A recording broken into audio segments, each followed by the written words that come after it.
ವಾರಕ್ಕೊಂದೊಂದು ಹಬ್ಬ ಇದೆ. ತಿಂಗಳು ಪೂರ್ತಿ ಫ್ಯಾಮಿಲಿಲಿ ಫಂಕ್ಷನ್ಸ್ ಇದೆ. ಫಿಸಿಕಲಿ ಎಕ್ಸಾಸ್ಟ್ ಆಗೋಗ್ತಾ ಇದೀನಿ. ಒಂದ್ ಸಣ್ಣ ಬ್ರೇಕ್ ತಗೊಳ್ಳೋಣ ಅಂತ ಹೇಳಿ ಶ್ರಾವಣ ಮಾಸ ಸ್ಟಾರ್ಟಿಂಗ್ ಅಲ್ಲಿ ನನ್ನ ಫಿಟ್ನೆಸ್ ಜರ್ನಿನ ಪಾಸ್ ಮಾಡಿದ್ದೆ.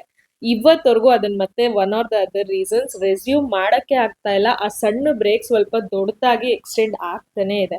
ಸರಿ, ಇವತ್ತು ಹೇಗೂ ಮಗುಗ್ ಸ್ಕೂಲ್ ಇದ್ಲಾ, ಅಟ್ಲೀಸ್ಟ್ ವಾಕಿಂಗ್ ಹೋಗ್ ಬರೋಣ ಅಂದ್ರೆ ನನ್ನ ಮಗು ಎದ್ದು ನಾನು ಬರ್ತೀನಿ ಮಮ್ಮ ಅಂತ ಹೇಳಿ ಆ ವಾಕಿಂಗ್ ಪ್ಲಾನ್ ನಾನು ಕ್ಯಾನ್ಸಲ್ ಮಾಡಾಯ್ತು. ಸರಿ ಅಂತ ಮನೆಗೆ ಬಂದು ಫ್ರೆಶ್ ಅಪ್ ಆಗಿ ಇವತ್ತಿನ ಕಲರ್ ಗ್ರೀನ್ ಕಲರ್ ಡ್ರೆಸ್ ಹಾಕೊಂಡು ರೆಡಿಯಾಗಿ ಆಯ್ತು. ಬಟ್ ಪೂಜೆ ಮಾಡಕ್ಕಿಂತ ಮುಂಚೆ ಒಂದ್ ಸಣ್ಣ ಹೆಲ್ತ್ ಚೆಕಪ್ ಮಾಡ್ಸೋದಿತ್ತು, ಅದಕ್ಕೋಸ್ಕರ ಹೋಗಿದ್ವಿ. ಇಲ್ಲಿ ಆಕ್ಚುಲಿ ನೀಡಲ್ ಪ್ರಿಕ್ ಮಾಡ್ತಾ ಇರೋದ್ ನನಗೆ ಆದ್ರೂ ಎಕ್ಸ್ಪ್ರೆಷನ್ಸ್ ಎಲ್ಲ ಕೊಡ್ತಾ ಇರೋದ್ ನನ್ ಮಗ.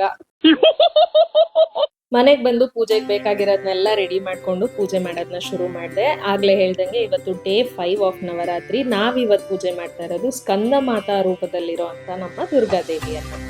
ತೊಡೆ ಮೇಲೆ ಮಗುನ ಕೂರಿಸ್ಕೊಂಡು ಸಿಂಹದ ಮೇಲೆ ಕೂತಿರೋ ಅಂತ ಈ ಸ್ಕಂದ ಮಾತೆ ಮಾತೃತ್ವದ ಸಂಕೇತವಾಗಿರ್ತಾಳೆ. ಈಕೆ ತನ್ನ ಭಕ್ತರಿಗೆ ಪ್ರೀತಿ, ಸಹಾನುಭೂತಿ, ವಿನಮ್ರತೆ, ಸಂತೋಷ, ಕರುಣೆ ಇವೆಲ್ಲವನ್ನ ನೀಡ್ತಾಳೆ. ಅಷ್ಟೇ ಅಲ್ಲ, ಭಕ್ತರ ಜೀವನದಲ್ಲಿರುವಂತ ಎಲ್ಲ ದುಃಖಗಳನ್ನ ದೂರ ಮಾಡ್ತಾಳೆ. ಸಿಂಹಾಸನಗತ ನಿತ್ಯಂ ಪದ್ಮಾಶ್ಚಿತ ಕರದ್ವಯ ಶುಭದಾಸ್ತು ಸದಾ ದೇವಿ ಸ್ಕಂದ ಮಾತಾ ಯಶಸ್ವಿನಿ. ಓಂ ಐಂ ಹ್ರೀಂ ಕ್ಲೀಂ ಸ್ಕಂದ ಮಾತಾಯೇ ನಮಃ.